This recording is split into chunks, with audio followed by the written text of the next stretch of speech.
Hello students and welcome to online tutor. Online tutor में आपका स्वागत है और यदि आप मेरे चैनल में पहली बार आए हैं तो इसे सब्सक्राइब करना ना भूलें। अभी हम लोग क्लास 10 मैथमेटिक्स की जो है एक्सरसाइज 5.1 का क्वेश्चन नंबर 2 कर रहे हैं और क्वेश्चन नंबर 2 में उन्होंने बोला है write first 4 terms of the AP मतलब arithmetic progression when the first term a and the common difference d are given as follows. तो इन्होंने हमें ये टोटल 5 जो है क्वेश्चन दे रखे हैं जिसमें इन्होंने ए और डी की वैल्यू दे रखी है और बोला है कि पहली 4 टर्म में हमने उसमें लिखनी है। ओके, ये देखिए फर्स्ट 4 टर्म्स। तो एपी में हम क्या करते हैं ना, पहली टर्म तो उसकी ए होती है, दूसरी टर्म क्या होती है ए प्लस डी, तीसरी टर्म होती है ए प्लस 2d और चौथी टर्म क्या रहेगी ए प्लस 3d। ओके, ऐसे लिखते रहते हैं। तो हमें सिर्फ ये 4 टर्म्स निकालनी है।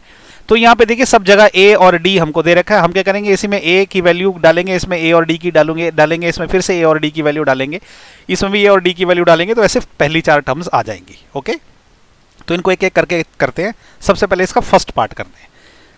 तो देखिए इसके फर्स्ट पार्ट में हमारी क्या रहेगी टर्म, सबसे पहले जो पहली टर्म रहेगी जिसको हम a1 बोलते हैं वो क्या रहेगी, वो तो a ही रहेगी। तो a क्या है हमारा 10 है।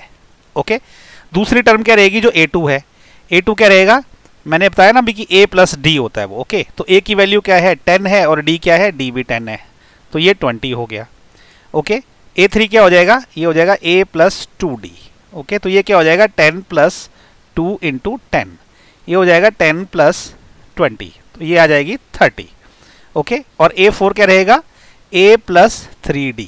ओके, तो ये हो जाएगा 10 प्लस 3 इंटू 10, तो ये हो जाएगा 10 प्लस 30, तो ये हो जाएगा 40। ओके, तो इस अरिथमेटिक प्रोग्रेशन की पहली 4 टर्में क्या आई, तो ये प्रोग्रेशन कैसे रहेगी, देखो पहली टर्म क्या आ गई इसमें 10, तो ये आ गया 10। ओके, ऐसा लिख देंगे हम कि AP is equal to 10 comma second term क्या है ये 20 हो जाएगा। ओके, 10 प्लस 20, तीसरी टर्म है 30 और चौथी टर्म क्या है 40। तो ऐसे हमने पहली 4 टर्में लिख दी फर्स्ट पार्ट की। ओके, चलिए अब वैसे ही सेकंड पार्ट कर लेते हैं।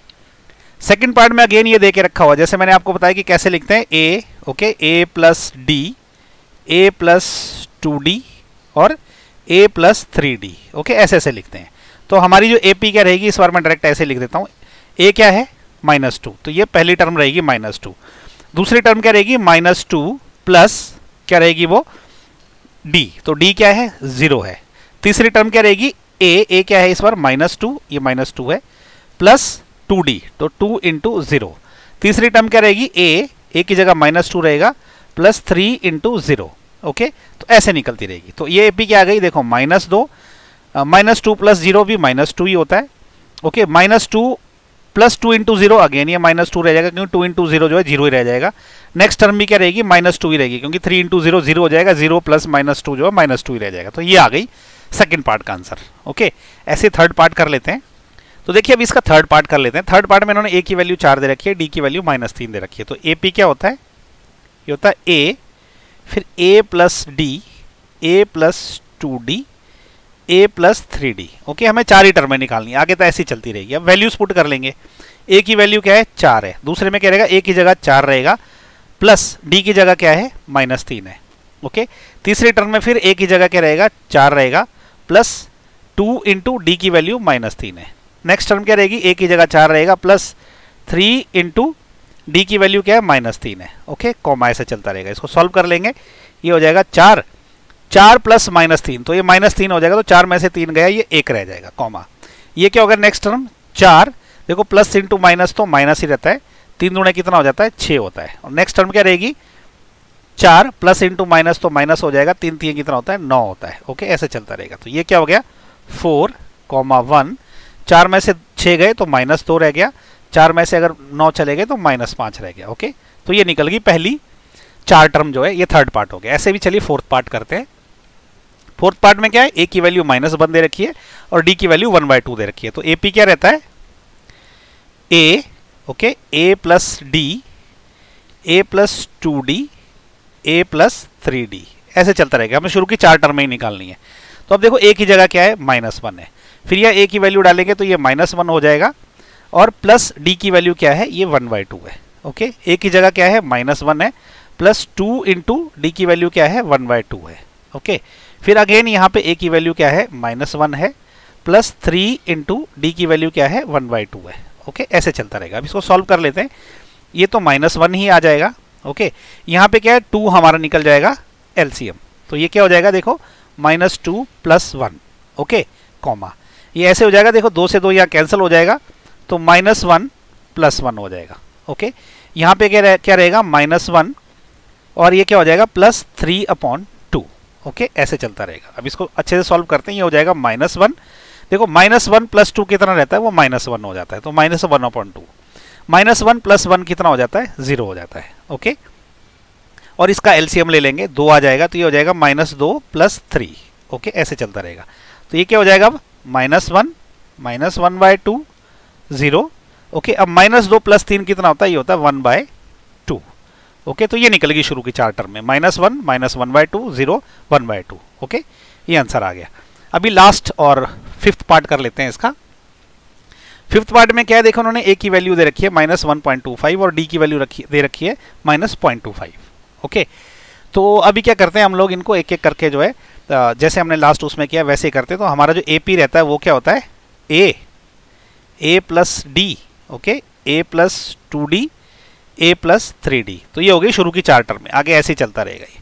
अब देखो a की वैल्यू क्या है, -1.25, ओके, कॉमा, फिर से a की वैल्यू क्या है, -1.25 प्लस d की वैल्यू क्या है, -0.25, ओके।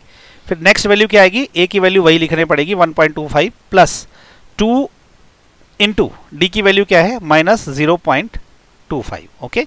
नेक्स्ट क्या है, ए की वैल्यू क्या है 1.25, ओके, प्लस 3 इंटू डी की वैल्यू क्या है -0.25, ओके, कॉमा, ऐसे चलता रहेगा। हमें सिर्फ 4 टर्में निकालनी है। तो पहली टर्म कहता है -1.25 ही रहेगी पहली टर्म। दूसरी क्या रहेगी देखो, -1.25 ऐसे रहेगा, इसमें से जो -0.25 होगा, क्योंकि प्लस और माइनस जो वो माइनस हो जाता है, ओके। अब ये क्या -1.25 और प्लस और माइनस अगेन माइनस है, और ये क्या रहेगा 2 इंटू 0.25, तो ये 0.5 हो जाएगा। नेक्स्ट क्या रहेगा, -1.25 है, again plus into minus minus ही रहेगा, 3 इंटू 0.25 क्या होता है, ये होता है 0.75, ओके, ऐसे चलता रहेगा ये।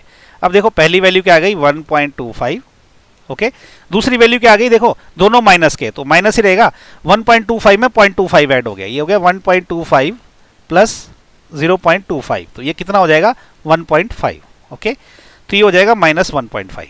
अगेन ये दोनों माइनस के, तो माइनस रह जाएगा, बाकी ये ऐड हो जाएंगे, ओके। तो यहाँ पे क्या होगा 1.25 में मुझे क्या ऐड करना है, 0.5 ऐड करना है, तो क्या हो जाएगा 5 7 और 1, ओके, 1.75 आ जाएगा, तो 1.75। तीसरा क्या रहेगा मुझे 1.25 में, क्योंकि दोनों माइनस के, माइनस ये लग जाएगा, दोनों अब ऐड हो जाएंगे, तो 1.25 में मुझे क्या ऐड करना है इस बार 0.75, ओके। तो देखिए 5 5 और 5 10 का 0 रह गया, 2 और 3 3 हो गए, 7 3 10 हो गया, ये 0 लग गया, पॉइंट यहाँ आ गया, तो ये 2 हो गया, तो ये कितना आ गया -2, ऐसे चलता रहेगा। तो ये हमारा आंसर आ गया, ओके। तो ये क्वेश्चन ऐसे ही था, डिफिकल्ट नहीं है, बस आपको ना सीधे सीधे वैल्यूज पुट करनी है। प्रैक्टिस करोगे तो आपकी कैलकुलेशन फास्ट हो जाएगी, तो आंसर भी इजीली आ जाएंगे, ओके। तो इसी के साथ जो है एक्सरसाइज 5.1 का क्वेश्चन नंबर 2 भी खत्म हो गया।